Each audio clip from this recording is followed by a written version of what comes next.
اپنی سگی بہن کا حق مارنے کو تیار ہے. باپ مر گیا, باپ کی پراپرٹی میں بہن کا بھی حق بنتا ہے. بہن نے آ کر کے کہا بھیا باپ کی پراپرٹی میں میرا بھی حق ہے, مجھے دے دو. بھائی نے بڑے غصے میں کہا تیری شادی ہوئی تھی, 2 لاکھ روپے کا خرچ آیا تھا, 3 لاکھ کا خرچ آیا تھا, زیور میں نے بنوایا تھا, جہیز کا انتظام میں نے کیا تھا. اگر تو مجھ سے اپنے باپ کا ترکہ مانگتی ہے تو چلی جا, آج کے بعد بھائی بہن کا کوئی رشتہ نہیں رہے گا. بہن نے حق مانگا نہیں کہ بھائی نے بہن سے رشتہ توڑ دیا.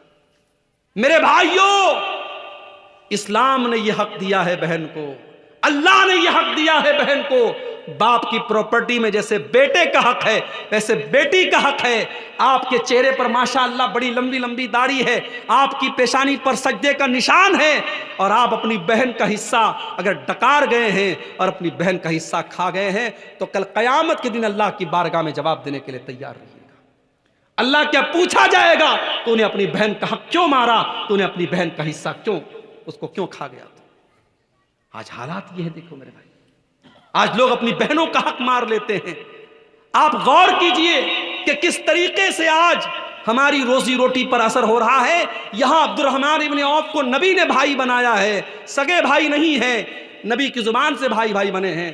حضرت سعد بن ربیع کہتے ہیں عبد الرحمن یہ میرا گھر ہے, آدھا تم لے لو آدھا میں لے لیتا ہوں. یہ میرے کھجوروں کے باغات ہیں, آدھے تم لے لو آدھے میں لے لیتا ہوں. میری 4 بیویاں ہیں, تم پسند کر لو کسی ایک کو میں طلاق دے دیتا ہوں, اور عدت گزرنے کے بعد تم شادی کر لینا. بیوی تک دینے کو تیار ہو گئے کہ تم نئے آئے ہو, ابھی تم کو مدینہ میں رشتہ نہیں ملے گا, شادی ہونا مشکل ہے, میں گھر بھی دے دیتا ہوں, گھر والی کا بھی انتظام کر دیتا ہوں, میری کسی بیوی کو پسند کر لو, میں طلاق دے دیتا ہوں, عدت گزر جائے تو تم نکاح کر لینا. ہمیں سن کر کے تھوڑا عجیب لگ رہا ہے, اپنی بیوی کو طلاق دینے کی بات کر رہے ہیں, مگر یہ تھا ان کے دل کی یہ بات تھی. ان کے دل اتنے بڑے تھے, اس سماج میں یہ عیب کی بات نہیں تھی, اپنے بھائی کے لیے اپنا سب کچھ قربان کرنے کو تیار تھے. لیکن حضرت عبد الرحمن بھی بڑے خوددار آدمی تھے, بڑے خوددار آدمی تھے. انہوں نے کہا نہیں اے سعد بن ربیع, اللہ تیرے مال میں برکت دے, تیرے پریوار میں برکت دے, مجھے تیرا گھر نہیں چاہیے, مجھے تیرا بزنس نہیں چاہیے, اللہ تیرے پریوار میں اور برکت دے, تیرے روزی روٹی میں اور برکت دے, مجھے بس بزنس کرنا ہے, مجھے مارکیٹ کا پتہ بتا دو.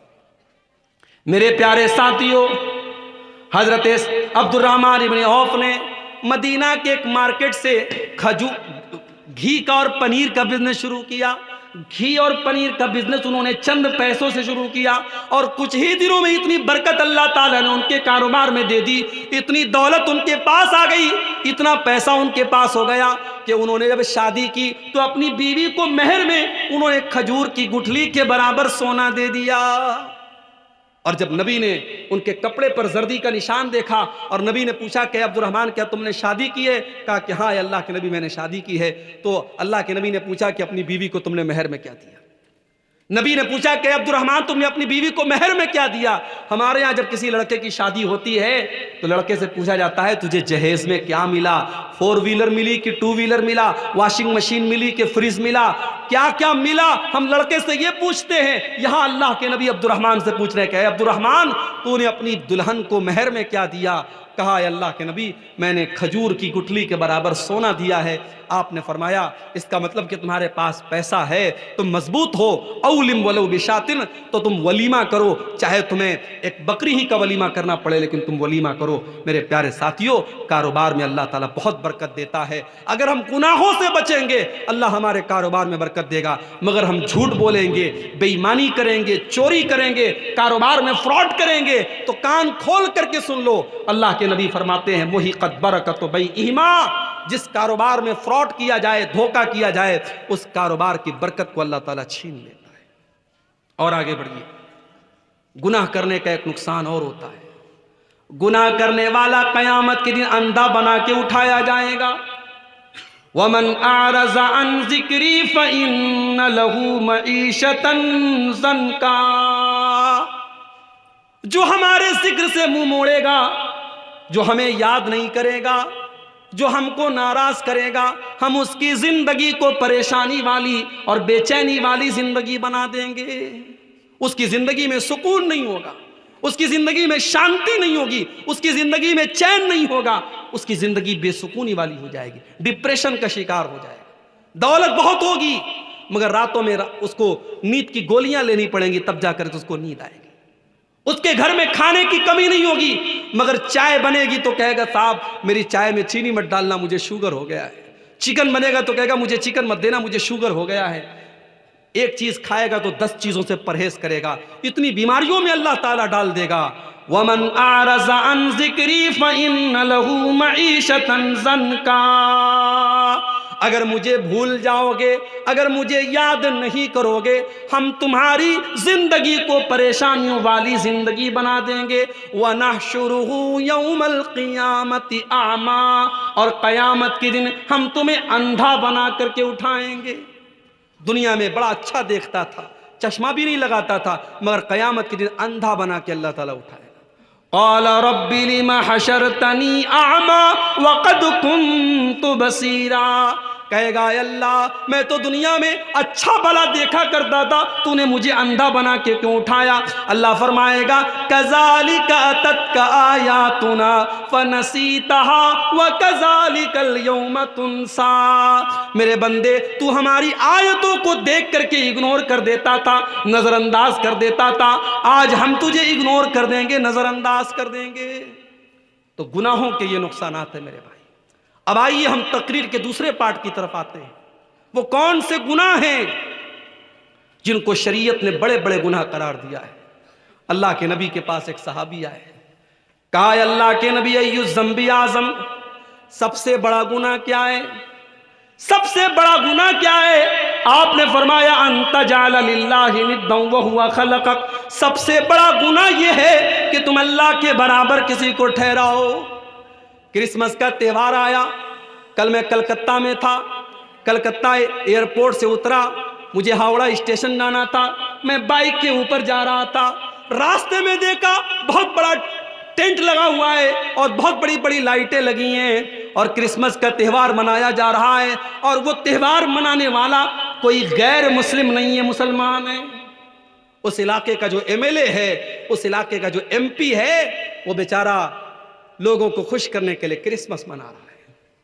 میں کہتا ہوں ایسی پالیٹکس اور ایسی راجنیتی ہمیں نہیں کرنی ہے جس پالیٹکس کے چکر میں اور جس راجنیتی کے چکر میں اپنے دین اور ایمان سے ہمیں ہاتھ دھونا پڑے۔ ہمیں نہیں چاہیے ایسے ایم پی، ہمیں نہیں چاہیے ایسے ایم ایل اے جو اپنی توحید اور اپنے ایمان کا سودا کر لیں۔ میرے بھائی کرسمس منا رہے ہو، ہمارے نوجوان لڑکے جو کالجوں میں پڑھتے ہیں، جو ہماری نوجوان لڑکیاں کالجوں میں پڑھتی ہیں، یہ فیس بک کے اوپر بیچارے اپنے آپ کو بہت شانتی پریہ ثابت کرنے کے لیے 25 دسمبر کو یہ فیس بک پر لگاتے ہیں merry Christmas to all brothers and sisters. کیا کہتے ہیں؟ میری کرسمس، کرسمس کی مبارکباد دے رہے ہیں۔ تیرے بقرعید کا تہوار آیا تو کسی عیسائی نے بکرا تو نہیں کاٹا، تیری عید کا تہوار آیا تو کسی عیسائی نے آ کر کے تیری عیدگاہ میں 2 رکعت نماز تو نہیں پڑھی، تجھے بڑی خوشی ہے اس کے کرسمس منانے کی؟ تجھے معلوم ہے یہ کرسمس کا تہوار کیوں منایا جا رہا ہے؟ کرسمس کے تہوار کے اوپر یہ عقیدہ رکھا جاتا ہے، یہ عیسائی یہ عقیدہ رکھتے ہیں کہ اللہ تعالیٰ کو بیٹا پیدا ہوا ہے، وہ عیسیٰ مسیح کو اللہ کا بیٹا مانتے ہیں اور یہ عقیدہ رکھتے ہیں کہ آج کے دن اللہ تعالیٰ کو بیٹا پیدا ہوا ہے۔ اے مسلمان، تیرے اللہ کو گالی دی جا رہی ہے، تیرے اللہ کو برا بھلا کہا جا رہا ہے، تیرے رب کو برا بھلا کہا جا رہا ہے، اور تو کرسمس کی مبارکباد دے رہا ہے۔ تیرا عقیدہ تو یہ نہیں ہونا چاہیے۔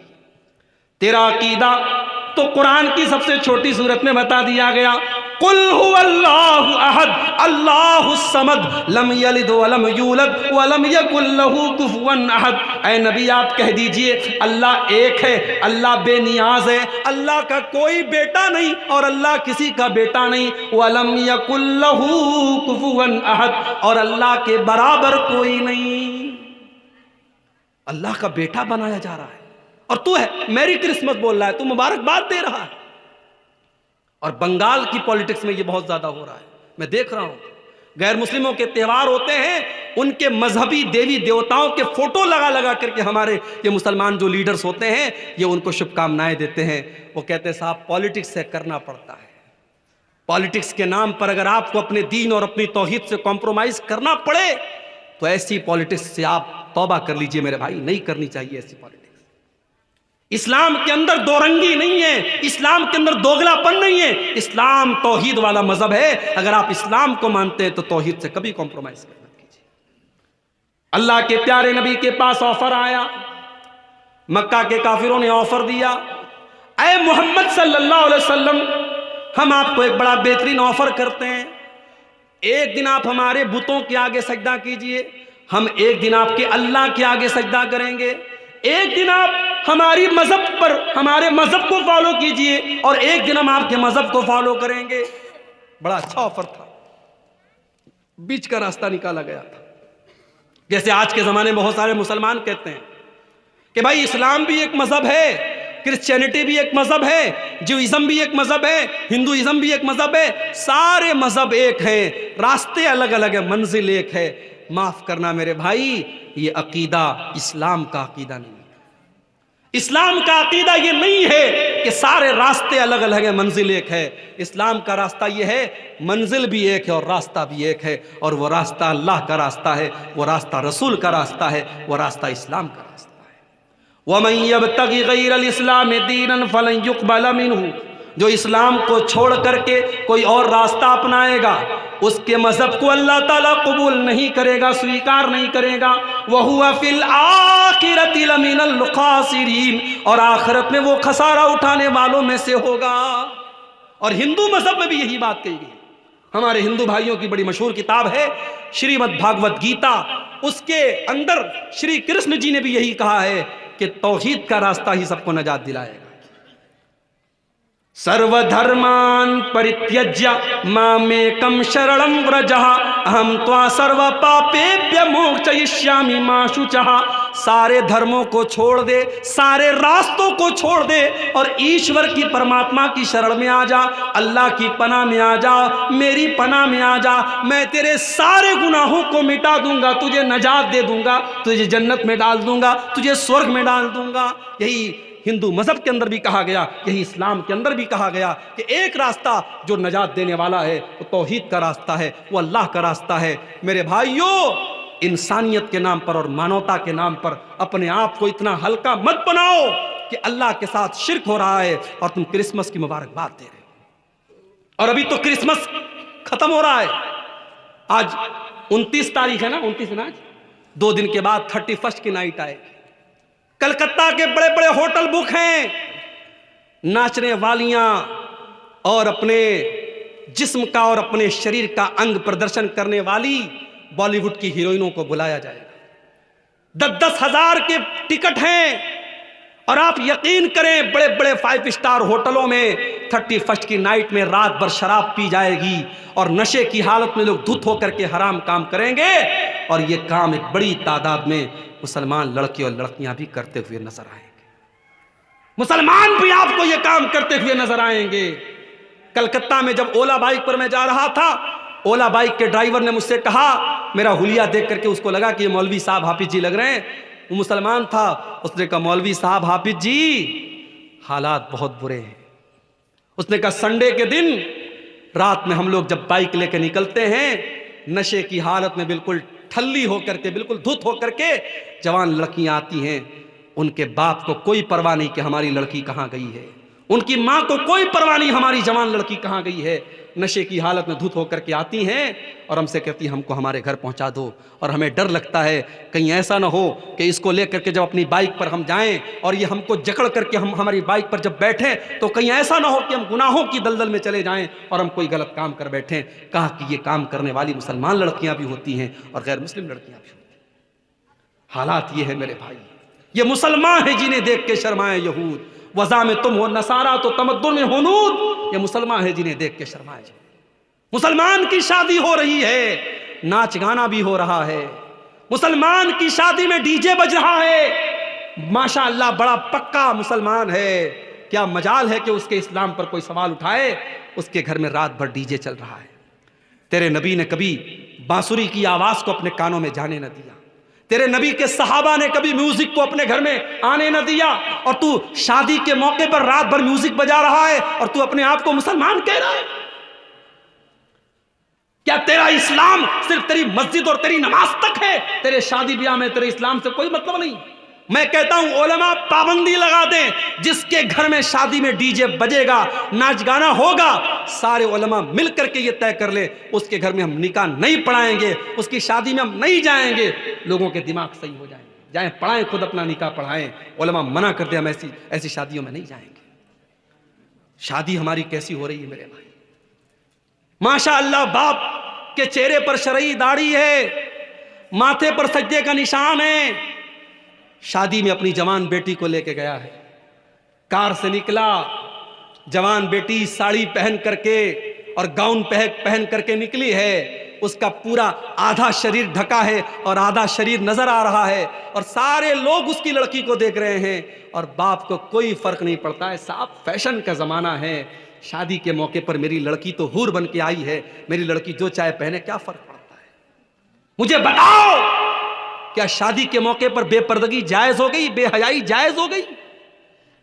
میں کہتا ہوں وہ لڑکی جتنی گنہگار ہے، وہ لڑکی جتنی گنہگار ہے، اس لڑکی کا جوان باپ اور اس لڑکی کی ماں، اس جوان لڑکی کا باپ اور اس لڑکی کی ماں جس نے اس کو وہ کپڑا لا کے دیا ہے اور وہ کپڑا پہنایا ہے، اور وہ کپڑا پہن کر کے اپنے شریر کا پردرشن کر کے جب وہ لڑکی شادی میں گئی ہے، تو باپ بھی برابر گنہگار ہوگا، ماں بھی برابر گنہگار ہوگی۔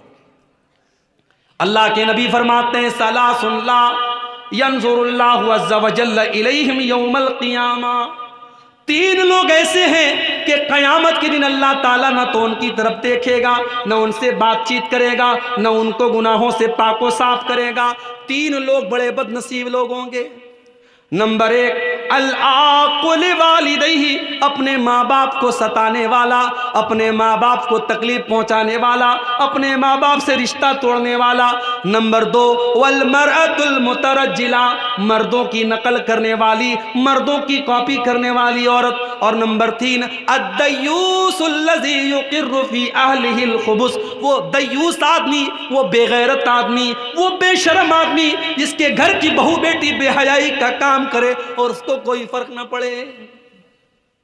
میرے بھائی، مردوں کے وہ اکبر الہ آبادی کا شعر ہے نا، بے پردہ نظر آئیں کل جو چند بیویاں، بے پردہ نظر آئیں کل جو چند بیویاں، اکبر زمین میں غیرت قومی سے گڑ گیا، پوچھا جو ان سے آپ کا پردہ وہ کیا ہوا، پوچھا جو ان سے آپ کا پردہ وہ کیا ہوا، کہنے لگی کہ عقل پہ مردوں کے پڑ گیا۔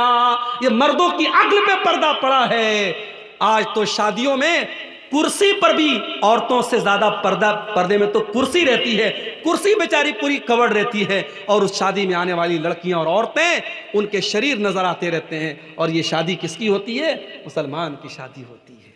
میرے بھائیوں، آج اگر ہم پر اللہ کا عذاب آ رہا ہے، ہم پر مصیبتیں آ رہی ہیں اور ظالم آج ہم پر حکمراں بنے ہوئے ہیں، تو اس کی کہیں نہ کہیں وجہ ہماری بدعمالیاں ہیں۔ اور علامہ اقبال کا بڑا سچا شعر ہے، وضع میں تم ہو نصارہ تو تمدن میں ہنود، یہ مسلمان ہیں جنہیں دیکھ کے شرمائے جاؤ۔